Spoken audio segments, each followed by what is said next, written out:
Jones was ready for the dance early. His costume consisted of putting on a cowboy hat. The rest already matched. And the hat was real, too. It would do for Halloween. He closed the door of his dark house without saying goodbye to anyone. His car, battered and nondescript, cranked to life with a mega-horse roar. Appearances could be deceiving. Important to always remember that.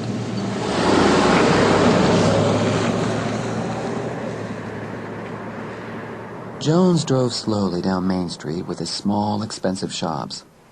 Point Harbor was a charming town, quaint, well-preserved. The foot of the street ran into a dock from which whaling ships had once set sail. From the dock, you could look out over the harbor, held between the land on one side and the long, curving, blunted point on the other that gave the town its name. Beyond the point, a row of rocks pitched up out of the ocean floor. Sometimes you could see lights out there, they said. Long-lost ghost ships that had been caught by devilish mists and treacherous tides. And the rocks. The devil's teeth, they called them. In the old days, people used to scavenge the point for what washed ashore and bury their dead there. Cemetery Point. Long ago, before the area had become a playground for the rich, that's what the whole town had been called. Jones glanced out to the point as he turned and headed for the high school. In the school parking lot, he eased the car into the shadows and sat back to reconnoiter. A few people had already begun to drift into the gym for the Halloween dance. They'd all be there, of course, but the dance wasn't the thing. Cindy Moray's party afterwards was what really counted. Trendy Cindy and her too-cool-to-live friends. Jones scanned the darkening sky and frowned. A full Gothic moon was floating amid scudding clouds over the roof of the old school. It was spooky. Jones was annoyed with himself. He didn't like emotion. Feelings caused trouble. They caused you to imagine things. He didn't like this night. Didn't like anything about it. It was always tough being the new kid in town.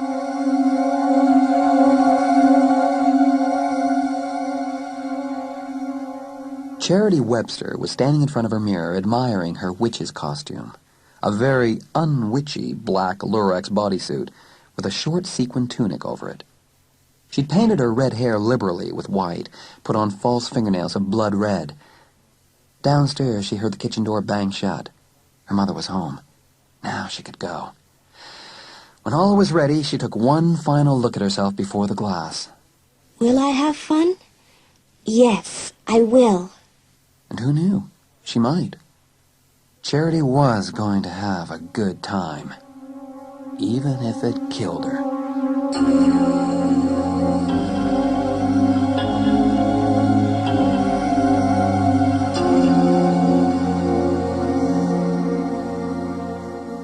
It was an unusually warm night for October, but the moon looked round and cool and seductive. Up and down the pumpkin-lit streets of Point Harbor, the last of the trick-or-treaters were making their way home. In the high school gym, the dance was grinding on. In the parking lot, Foy Villanova and Jane Wales leaned against a parked car and listened to the rhythms pounding out from within the gym doors. Jane tilted her face back and closed her eyes. What are you doing, Jane? Moonbathing? Jane opened her eyes and grinned. That was the nice thing about being with Foy. You could bask in the moonlight, and he didn't think you were being corny and romantic. On the other hand, a little romance wouldn't hurt. But Foy was not the one. Foy took a sip from his flask and offered her some. She shook her head. Suddenly, the back door to the gym opened and Dave Walker moved towards them. Guys, give me a pull on that flask, man. I'm parched. Sure. Oh, that's bad stuff. Where's Cindy? Inside, I guess. Why? Jane, I do believe you're blushing. Or is it moonburn? Leave me alone. Hey, that's some party hat, Foy. Who are you supposed to be? Merlin, the magician. Mother thought he was supposed to be Dracula. Well, sometimes people don't make mistakes when they make mistakes, you know. Please, Walken, spare us your Freudian witticisms. It makes sense. Who are you supposed to be, Dade? Mr. Death, little Dorothy. But you can call me Death. Boy, this dance is dead. She was awful. Glad you approved, Jane. What would you like for Christmas, little girl? Hey, Cindy's supposed to be meeting us here, isn't she? I mean, she did promise us a real Halloween party, right? On cue, Cindy appeared from the gym, one hand on Will's arm and the other on the arm of the new guy, Jones. Laura and Charity emerged behind them. Okay, is everybody ready? Hey, trick or treat! Hey, Cindy, where is this party anyway? Yeah. Don't be so pushy. Yeah. The trick will be to keep up with me. All right. If you do, you get the treat. Cindy turned and headed off towards Dade's car. As everyone else obediently began to follow, Jones moved to Charity's shoulder. Do we trust her? Are you kidding? No. Coming, Jones. We'll be right there, Cindy. Can I ride with you, Jones? Sure, why not? Moments later, with Dade's car in the lead, the little convoy of grotesques set off on their way to the real Halloween party.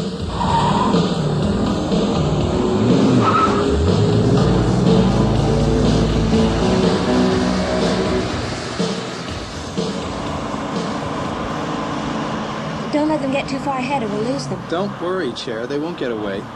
Anyway, why are you so afraid to be alone with me? I don't bite, you know. Jones. The one and only. Listen, how long have you known Cindy? Too long. How long is that? Only a guy could ask that question. Let's see. Well, my mother inherited our house here from her great aunt when I was 7, so 10 years. What about Rick? 10 years. He was here when I got here, too. Jones, what about you? What about me? You know what I mean. I've known you since school started, but where are you from? What's the story? Well, I'm adopted, so I couldn't really say. Oh. Jones, they've gone. Don't panic, they just turned off. Here, hang on.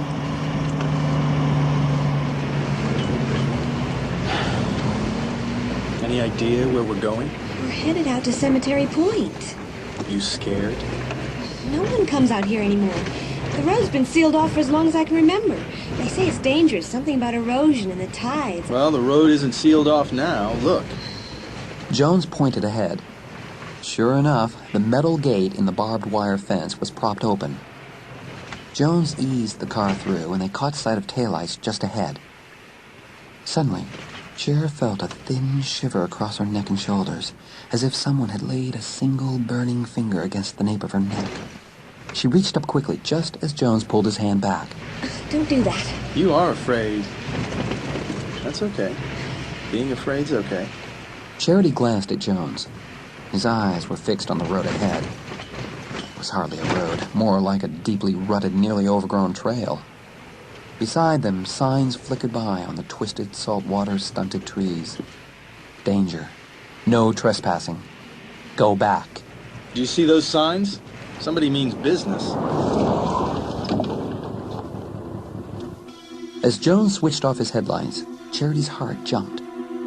People got killed like this all the time, didn't they? All he had to do was reach out just like he had before. He turned toward her smoothly as a cat. She pressed back against her door, hard. Jones. Jones leaned toward her, reached out. Jones, wait.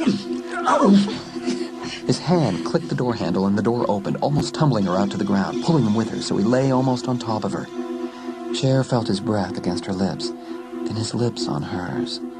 Was it fear or pleasure that was making it so hard to breathe?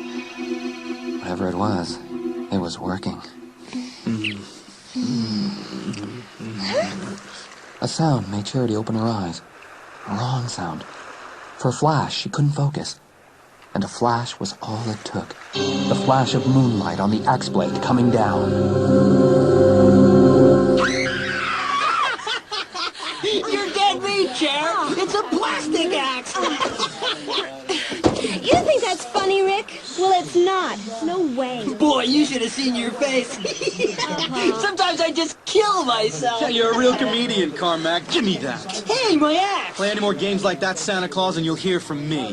What are you gonna do, Jones? Axe murder him? Shut up, Willie. Watch it, Carmack. Or what? You'll rip me to death with your Freddy Krueger fingernails? Hey, lighten up, okay? Come on, it was a pretty decent joke. Admit it. You were scared witless. You wouldn't have the wit to know when to be scared. Hey, why are we standing around? This is a party. You're right, Lara. Let's unload the cars. Wills, you and Richard carry the cooler. I'll be in charge of the music. Jones, get that box out of the trunk. Right. I got the blanket. Why do we get stuck with the cooler? It plays a time. What's the matter, Freddy? Afraid you'll break your fingernails? Shove it. Just do it, okay? Why aren't the girls carrying something? We're carrying the conversation. Very funny. Come on, pick up your end of the cooler, Carmack. Whatever you say. Just Freddy. Where's Cindy? Look! All eyes followed Lara's pointing finger. Silhouetted against a dune beyond the clearing, a tall figure in a clean dress beckoned sepulchrally. Behind her, a faint path gleamed like an old scar in the scrub grass skirting the woods. Yo, Cindy! The figure beckoned again, then turned and glided into the darkness of the trees without answering. Lara put her hand on Dave's arm. Creepy. Come on, guys. Let's do like the lady wants. Yeah.